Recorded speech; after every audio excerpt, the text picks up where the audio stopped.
ಕಳೆದ 12 ವರ್ಷಗಳಿಂದ ಶ್ರೀ ಕ್ಷೇತ್ರ ಧರ್ಮಸ್ಥಳದ ಮೇಲೆ ನಿರಂತರವಾಗಿ ಮಂಜುನಾಥ ಕ್ಷೇತ್ರದ ಮೇಲೆ ಮತ್ತು ಪೂಜ್ಯರಾದ ಡಾಕ್ಟರ್ ಡಿ ವೀರೇಂದ್ರ ಹೆಗ್ಗಡೆಯವರ ಮೇಲೆ ಅವರ ಕುಟುಂಬದವರ ಮೇಲೆ ಅನೇಕ ರೀತಿಯ ವಿನಾಕಾರಣ ಆರೋಪಗಳನ್ನು ಮಾಡ್ತಾ ಇದ್ದಾರೆ.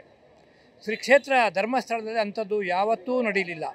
ಪೂಜ್ಯ ಹೆಗ್ಗಡೆಯವರ ವ್ಯಕ್ತಿತ್ವ ಅದು ಪುಟಕ್ಕಿಟ್ಟ ಚಿನ್ನದಾಗಿ ಯಾವುದೇ ಒಂದು ಕಪ್ಪು ಚುಕ್ಕೆ ಇಲ್ಲದೆ ಕಳೆದ 5 ದಶಕಗಳಿಂದ ಇಡೀ ಸಮಾಜದ ಸೇವೆ ಮಾಡ್ತಾ ಇದ್ದಾರೆ.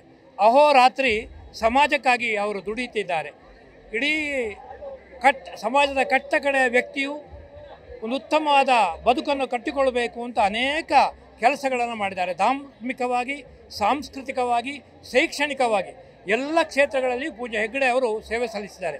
ಇದನ್ನು ಸಹಿಸಲಿಕ್ಕಾಗದ ದುಷ್ಟಶಕ್ತಿಗಳು ಹಿಂದೂ ದೇವಾಲಯಗಳ ಮೇಲೆ, ಪೂಜ್ಯರ ಮೇಲೆ ಒಂದು ರೀತಿಯ ಕಪ್ಪು ಚುಕ್ಕೆ ಬರಬೇಕು ಅಂತ ಷಡ್ಯಂತ್ರ ಮಾಡಿ ಅವರ ಮೇಲೆ ವಿನಾಕಾರಣ ಅನೇಕ ವರ್ಷಗಳಿಂದ ತೊಂದರೆ ಕೊಡ್ತಾ ಇದ್ದಾರೆ.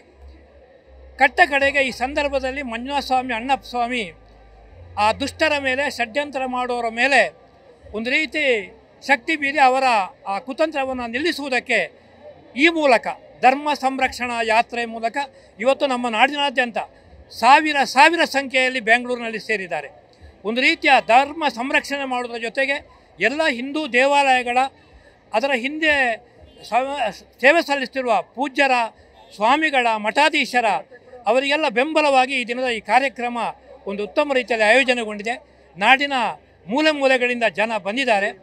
ನಾವೆಲ್ಲ ಒಂದು ಸೇರಿ ಹಿಂದೂ ದೇವಾಲಯಗಳ ಮತ್ತು ಈಗ ಬಹಳ ಮುಖ್ಯವಾಗಿ ಶ್ರೀ ಕ್ಷೇತ್ರ ಧರ್ಮಸ್ಥಳದ ಮೇಲಿರುವ ಒಂದು ಅಪವಾದ, ಪೂಜ್ಯ ಹೆಗ್ಗಡೆಯವರ ನಿಷ್ಕಲ್ಮಶವಾದಂತಹ ಅವರ ವ್ಯಕ್ತಿತ್ವದ ಮೇಲಿರತಕ್ಕಂಥ ಕಪ್ಪು ಚುಕ್ಕೆಯನ್ನು ಹೋಗಲಾಡಿಸೋಕ್ಕೆ ನಾವೆಲ್ಲ ಧರ್ಮ ಸೈನಿಕರಾಗಿ ಸೇವೆ ಸಲ್ಲಿಸಬೇಕಂತ ಅನಿವಾರ್ಯತೆ ಇದೆ.